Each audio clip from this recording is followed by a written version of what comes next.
বাংলাদেশ জাতীয়তাবাদী দল বিএনপির স্থায়ী কমিটির সদস্য মির্জা আব্বাস চিকিৎসাধীন অবস্থায় আগের তুলনায় অনেকটা সুস্থ হয়ে উঠেছেন। মালয়েশিয়ায় অবস্থানরত এই বর্ষিয়ান নেতার শারীরিক অবস্থার উন্নতির খবর সোমবার রাতে নিশ্চিত করেছেন বিএনপির মিডিয়া সেলের সদস্য সাইরুল কবির খান।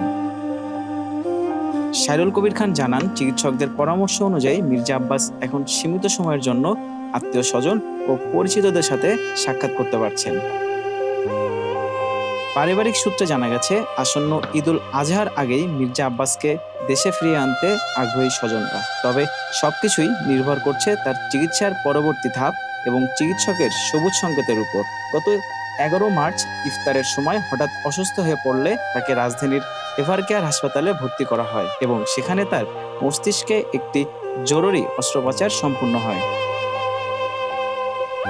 পরবর্তীতে উন্নত চিকিৎসা ও বিশেষায়িত পুনর্বাসনের জন্য মির্জা আব্বাসকে প্রথমে সিঙ্গাপুর এবং পরে মালয়েশিয়ায় পাঠানো হয়। বর্তমানে তার শারীরিক অবস্থার ধারাবাহিক উন্নতি হওয়ায় দলের নেতাকর্মীদের মধ্যে স্বস্তি ফিরে এসেছে।